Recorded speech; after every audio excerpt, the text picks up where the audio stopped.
Hey lovelies, welcome back to Rosy Diary 1. And as you all know, I share my experiences as a student living and studying in Portugal. Today, I'll be talking about some of the serious cultural shocks I experienced when I first arrived here. And some of these things had me questioning life. So grab your popcorn and let's get into it.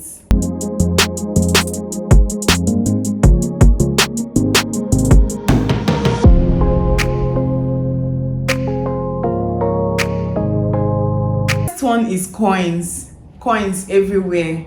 Guys, I can't even remember the last time I saw a coin in my country, but in Portugal, coins are life. I mean, you literally need coin for everything, from vending machines to public transport, even some restrooms. At first I kept wondering why I need all these coins, why I need all these metals in my bag, but now I've embraced my newfound coin wealth. Second one is old buildings. You see, in my country we like shiny new things, but in Portugal these people loves history. I have seen houses in Porto that are up to 300 years old, and guess what, people still lives in them, not as a museum but real homes.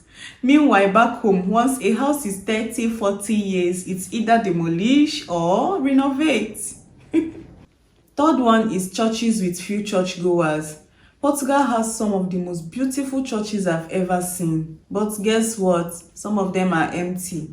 Like, these people built churches for decorations or what? You only get to see old people and little children inside. Meanwhile, back home, if you don't go to church on a Sunday, your neighbors will be looking at you with one kind eye. They'll be like, are you okay? It's all well with you? Are you okay? Are you fine?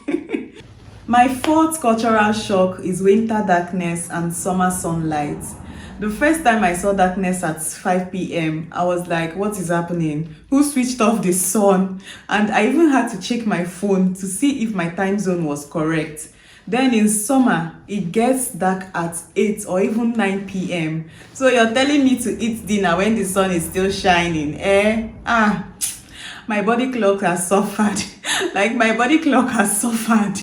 Fifth one is coffee addiction. This one deserves a moment of silence. Portuguese people drink coffee like water.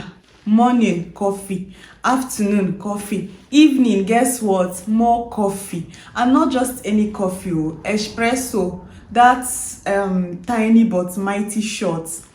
Me, I used to think I like coffee, but these people, they have PhD in coffee drinking. Sixth one is cigarettes everywhere. If the coffee doesn't get you, the cigarettes will, I swear. Since I got here, I have inhaled enough secondhand smoke to last a lifetime. You're walking on the street, someone is smoking. At the bus stop, someone is smoking. In front of no smoking sign, guess what? Someone is puffing away. My seventh cultural shock is lunch break. I call this one Portuguese sacred time. Back home, lunch is eat when you can. But in Portugal, once it's 12 noon or 1 p.m, everybody disappears. Offices empty, shops closed, and you want to buy something. Sorry, they are busy enjoying their lunch. And they don't do rushy eating like we do back home. They take their time. They take their time sipping their coffee and enjoying every bite. Eighth one is meat prices. Now let's talk about food.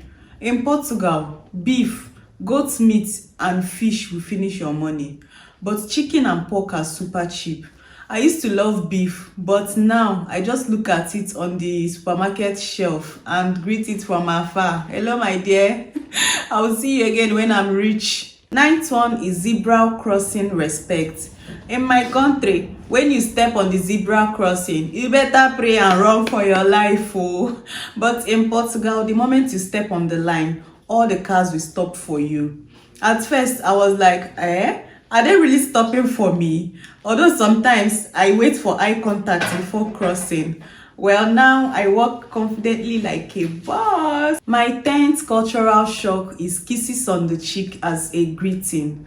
Portuguese people greet with 2 kisses on the cheek, one on each side. The first time someone leaned in to kiss me, I almost moved back. I was like, what's going on? What's going on? Are we dating? But it's just their culture. 11th one is that supermarkets don't give free shopping bags. Back home, after shopping, you get free plastic bags or even the customized ones. But right here is not the same. It's either you bring your own or you pay for one. My 12th cultural shock is that tipping is not a big deal here. In my country, if you don't tip, the waiter might just give you side eye. But in Portugal, tipping is nice but not expected. You can just pay and walk away, no pressure. 13th one is how well their public transport works. Back home, public transport is a vibe. You wait forever and sometimes the bus never shows up. But in Portugal, buses and trains come on time and they have app that tells you when the next one is coming. No shouting, no shouting, no shodi, enter with your change, oh. 14th one is that people walk a lot here. Portuguese people can walk. Hey, these people loves walking. Back home, even if the place is like 5 minutes away, you can take keke or bike. But here, 30 minutes, no problem. If you don't have strong legs, Portugal will train you. Hey, I have joined. My 15th cultural shock is the security. One thing I love about Portugal is the fact that you can walk alone at night without fear. No one is trying to snatch your phone or your bag. But back home, hey, you better hold your belongings tight or be ready to run. So these are some of the cultural shocks I faced when I arrived in Portugal. Have you ever experienced cultural shock in a new country before? Let me know in the comments. And if you enjoyed this video, don't forget to like, share and subscribe to Rosie Diary 1 for more content about life in Portugal. See you soon. Ciao!